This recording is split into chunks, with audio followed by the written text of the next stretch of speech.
Hello and welcome back to our segment. I'm now with Shelly Austin, and Shelly is the hands supervisor with the Green River District Health Department. Hey Shelly, welcome. Thank you, Jamie. Hi. Well, HANDS is an acronym, and can you tell us what that stands for? Yes, it is Health Access Nurturing Development Services. All right. We just call it HANDS. We just call it, honestly, that is a mouthful to say. Yes, it is. You're right. Can you tell me, what does HANDS do for the community? Well, HANDS' focus is really about building that parent-child relationship. We want our families to be strong and healthy. We want them to have that bonding, that attachment, so that we can have children grow up to be healthy, strong adults. With HANDS, is it a program that has like a qualification? Like who is HANDS for?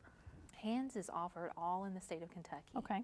And you would contact your local health department to get hooked up with HANDS. There's only 2 qualifying factors. It's a free volunteer program. Okay. We come out to your home, which is, I think, awesome when you have children. Yes. You don't have to pack up anything. But you just have to be pregnant, or you have to have a child that's under 12 weeks of age. That's it. But it doesn't have to even be a first-time parent? Could it be, or does it need to be a first-time parent? It does not have to be a first-time parent. We take all parents. And okay, you say you come out to the home. What are some of the things that are gone over with those parents to help them raise those strong, healthy children? Well, if we get you while you're pregnant, we're going to be talking to you about how to have a healthy pregnancy. Okay. How can mom and dad work together to make sure that mom is eating healthy, she's exercising, she's drinking the water, that they're not fighting, so she is staying calm emotionally. Because we know now that everything that mom is feeling and everything that mom is putting in her body, that baby is also receiving. So we're talking about coping skills, how to have a safe, calm home environment for mom and dad to stay calm in. We're talking about how your body changes during the pregnancy, especially if it's your first child. Yeah. Pregnancy is a surprise. Like, you hear stories from other women, but until you go through that, you're like, oh, my body's changing, and I didn't know I was going to be so tired, and oh, I didn't know I was going to be so sick, or I feel great. I hear everybody's tired and sick, but I feel great. So we're talking about the different changes you experience during each trimester. When you get closer to time to have the baby, we're talking about child-proofing your home.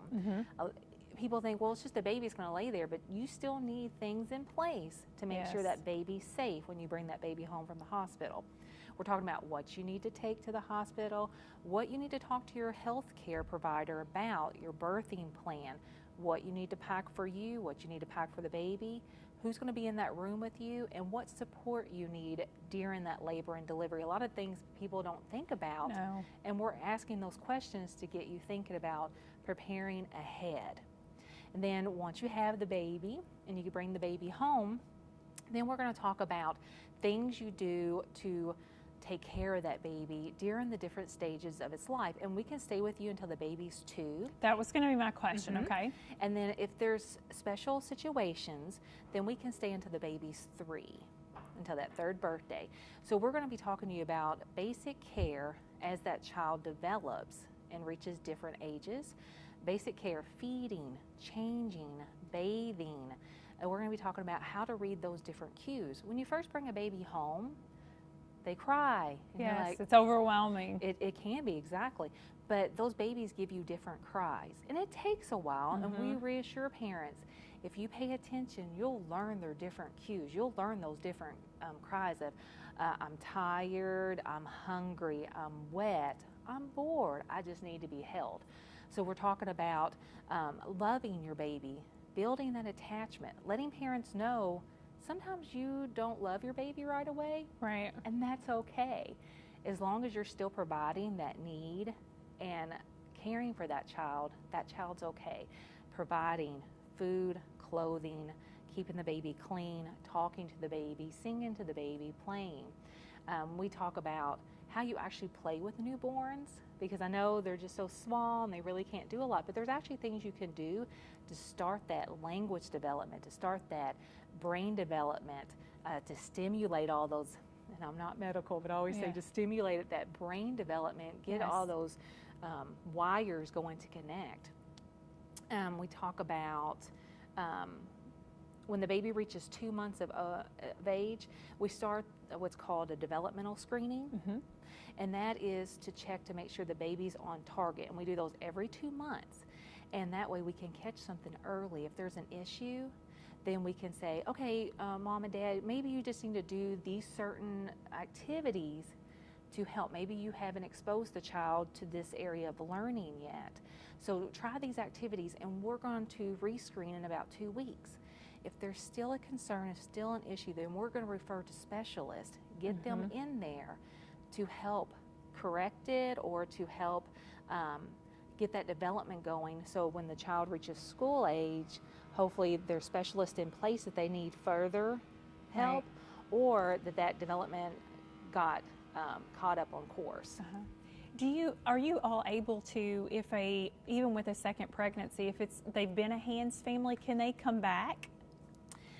We sometimes have slots open. That slots for second time or third time parents are limited, but yes, they can if we have the slots open. Okay, that is excellent. Are parents apprehend? I'm just going to be honest. I think sometimes people are not comfortable saying, I don't know how to do this, or I don't know how to do that. Are they sometimes reluctant even letting you come into the home? Is that sometimes a barrier?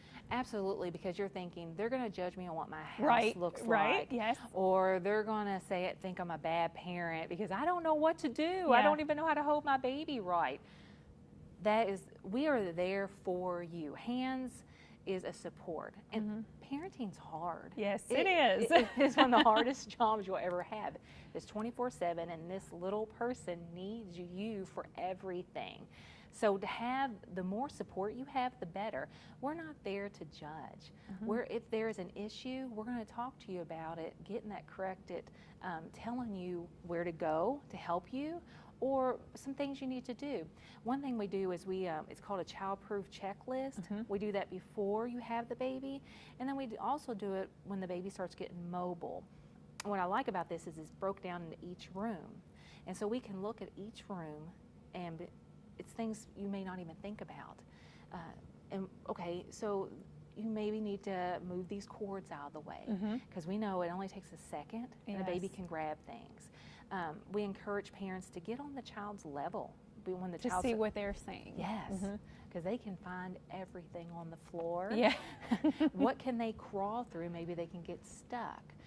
Because we want children to explore. That's the whole part of learning, is exploring.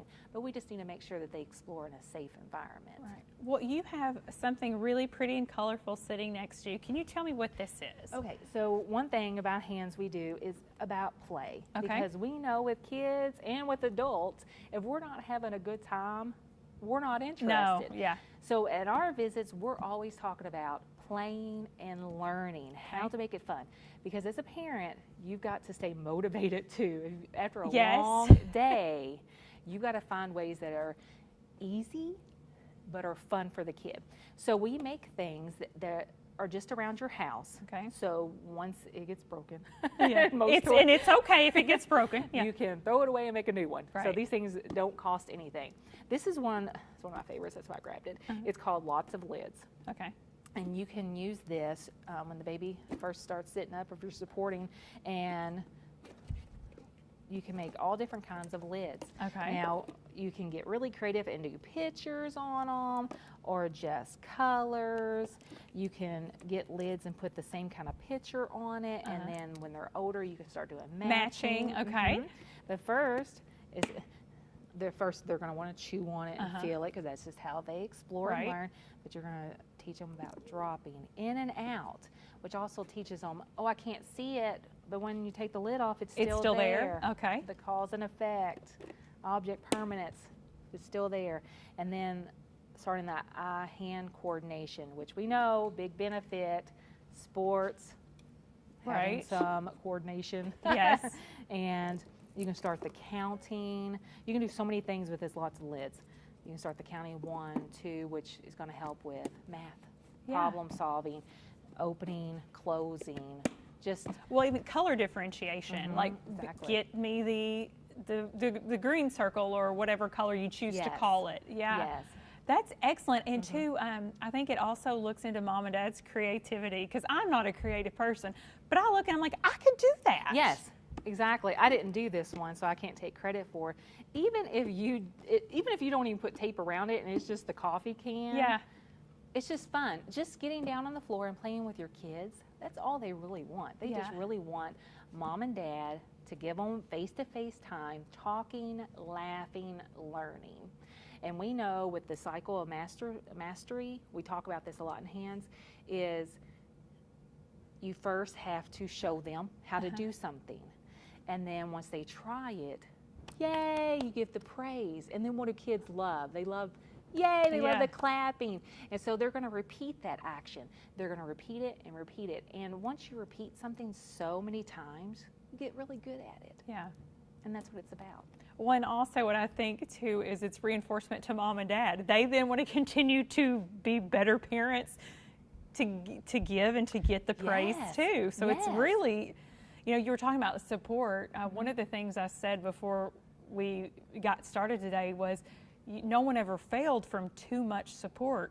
So it's okay to be apprehensive about hands, but when you see how much a person or a family can gain from it, who wouldn't want additional supports, especially when it comes to parenting? Exactly, and I think once people get involved in the program, they get it.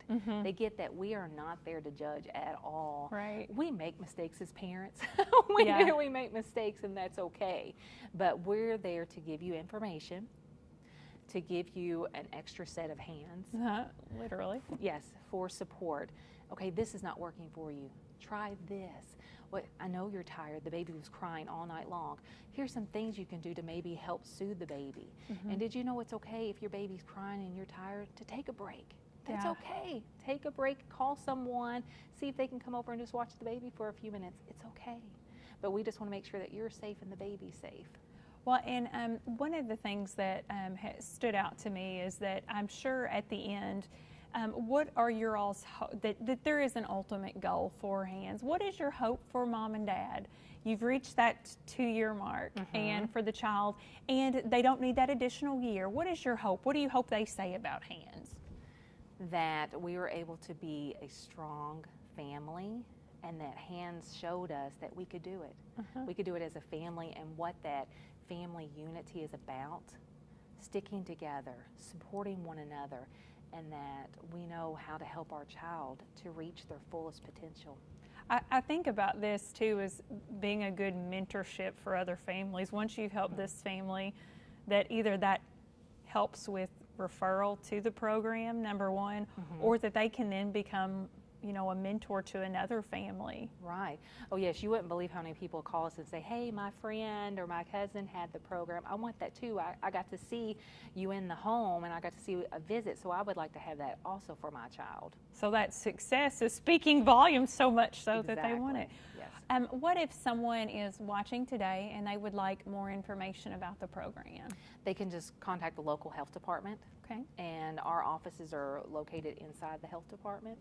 And we also have a website that they can go to.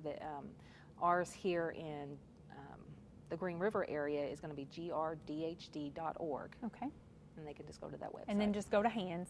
Go to hands, yes. Well, Shelly, thank you so much for being with us today. I hope that this gets more families involved. And two, even if they don't invite hands into the home, you've given some great tips and information to those parents that are active but are just looking for more things to do. I think we may see some lids games coming out of this. Fun. Great. So thank you so much for joining me. And we'd like to thank you for watching this segment of 71 Magazine. We hope you'll stay tuned for more great community programming.